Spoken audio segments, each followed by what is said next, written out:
Broadcom reported quarterly financial results today after the markets closed on December 12th, and that's sending the share price higher by over $20 per share from $180 up over $204 as of this recording. So I'm going to review those latest results. And of course, I'm happy about the stock price increasing because I've had Broadcom stock rated as a buy all year long in 2024.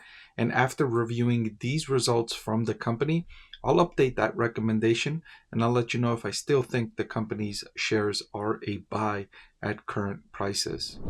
I want to thank The Motley Fool for sponsoring this video. Visit fool.com/Parkev for the 10 best stocks to buy now. So here's that price action for Broadcom stock today, and you can see the big boost here in the aftermarket hours following the company's earnings release. Obviously, investors liked what they saw from the company in the latest quarterly financial figures. Broadcom said that fiscal year 2024 revenue increased by 44% to a record $51.6 billion. Of course, this includes revenue from its acquisition VMware, bolting that onto the company's existing organic revenue growth to deliver this kind of revenue growth. Broadcom's not going to organically grow revenue by 44% in most years. The company saying that semiconductor revenue was a record $30 billion, driven by AI revenue of $12.2 billion. AI revenue, which grew by 220% year over year, was driven by their leading AI XPUs and Ethernet networking portfolio.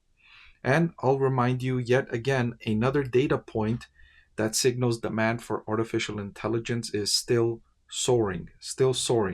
Now, this is 2 earnings releases in this week that I've looked at, and both earnings releases point to continued robust demand for artificial intelligence.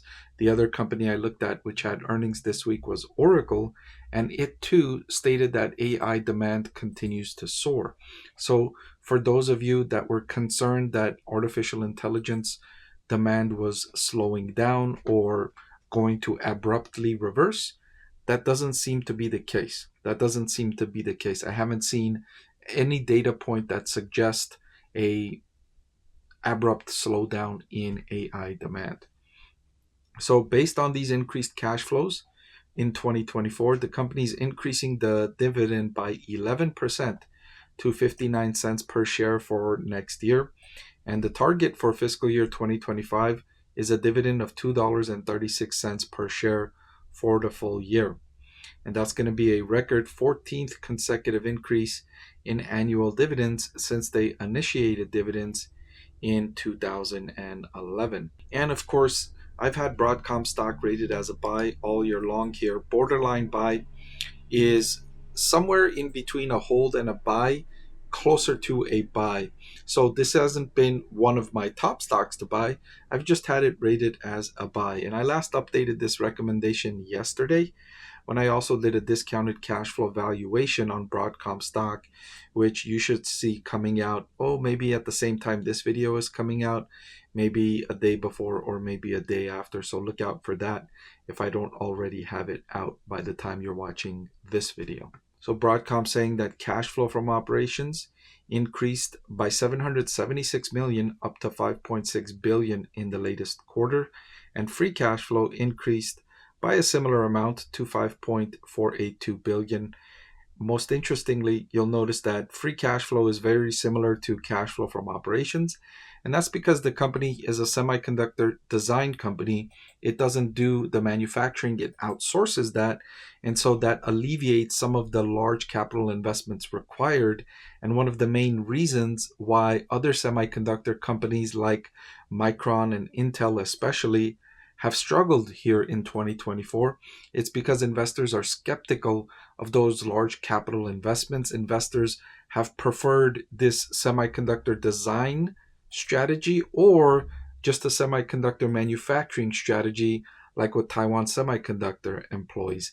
They don't like these companies that are trying to do both, and it's primarily because Intel has spooked everyone in just how poorly it's working so far for Intel trying to implement that strategy. So during the fourth quarter, the company generated $5.6 billion in cash flow from operations and spent only $122 million. in capital expenditures. And that's why you see the company able to increase its dividend yet again, and it's planning a robust increase in dividends because most of that cash flow it generates, it can return to shareholders. It doesn't need to reinvest in capital expenditures. For the full year in 2024, the company's free cash flow increased to 19.4 billion. That was up by 1.8 billion or roughly 10% year over year. Management expects the good times to continue. They are forecasting first quarter revenue of approximately 14.6 billion and adjusted EBITDA that will come in at roughly 66% of revenue. So good numbers expected to continue for Broadcom in the first quarter. It's good to see Broadcom making good progress because the company made that massive acquisition that increased the size of the company. It now has total assets of $165 billion after the acquisition of VMware. That's up from $72 billion in the same time last year. You see most of that increase coming in the form of goodwill at $97 billion, up from $43 billion.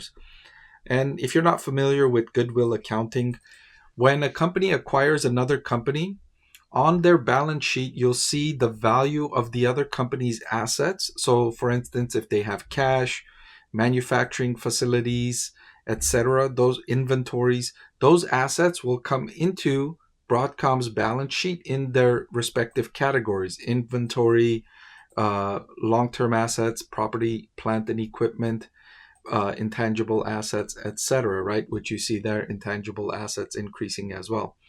Goodwill is the price that a company pays above the other company's assets. So, in most cases, this is what happens. Right now, Broadcom has total assets of $165 billion, but Broadcom will never be acquired for just $165 billion.